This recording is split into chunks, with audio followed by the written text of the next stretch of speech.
ഭൂമിയോളം താഴാം. അതിലും താഴേക്ക് പോവാൻ വയ്യ. അഭിമാനം എന്ന് പറയുന്നതേ എനിക്കുണ്ട്. ഭർത്താവ് ഒരു പെണ്ണുമൊത്ത് വീട് വിട്ട് നിൽക്കാന്നറിഞ്ഞിട്ടും ഞാൻ പിടിച്ചു നിൽക്ക. ഇപ്പൊ മുൻപായിരുന്നെങ്കിൽ ഞാൻ ബോധം കെട്ട് വീണേനെ. ചിലപ്പോ ആത്മഹത്യ തന്നെ ചെയ്തേനെ.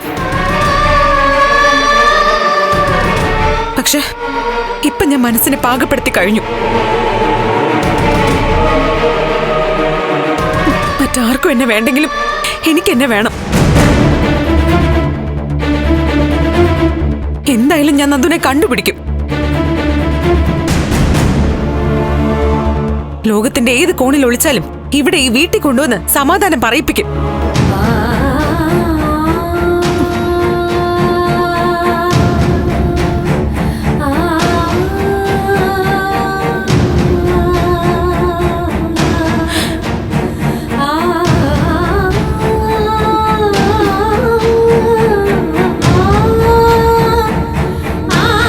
പ്രഭ, പ്ലീസ്. അറിയാലോ, പല ഇഷ്യൂസിന്റെ നടുവിലാ ദേവിക. ദേവിക മാത്രമല്ല, ഞാനും താനും ഒക്കെ വലിയ പ്രശ്നത്തിലാണ് മുന്നോട്ട് പോകുന്നത്. നമ്മുടെ മോന നമുക്ക് കൈവിട്ടു പോയിക്കൊണ്ടിരിക്കുന്നത്.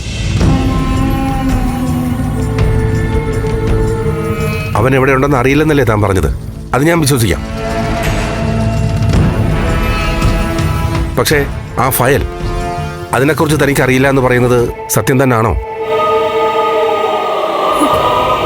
ചിലപ്പോ ഇന്നുകൊണ്ട് ദേവികയുടെ MLA സ്ഥാനം നഷ്ടപ്പെട്ടേക്കാം.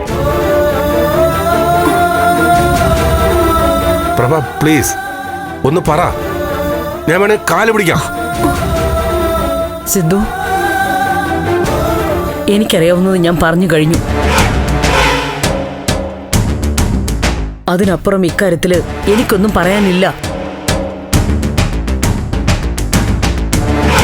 അറിയാത്ത കാര്യം അറിഞ്ഞു എന്ന് പറയാൻ ഞാൻ പഠിച്ചിട്ടില്ല.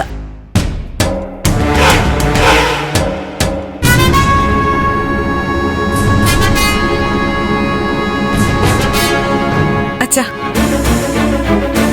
ഞാൻ പറഞ്ഞില്ലേ, ഇനിയും ചോദിച്ചിട്ട് കാര്യമില്ല, പറയില്ല.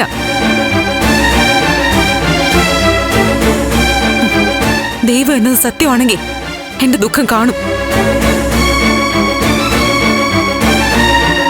ഇന്ന് മീറ്റിംഗിന് മുൻപ് എന്തെങ്കിലും അത്ഭുതം നടക്കും. ആ ഫയല് എന്റെ കയ്യിൽ കിട്ടും.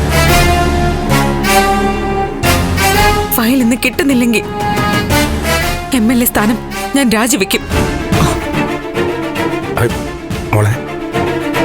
ഞാൻ ഉറപ്പിച്ചു കഴിഞ്ഞു അച്ഛാ. ഒരു ഫയൽ സൂക്ഷിക്കാൻ സാധിക്കാത്ത ആൾക്ക് MLA ആയിരിക്കാൻ യോഗ്യതയില്ല.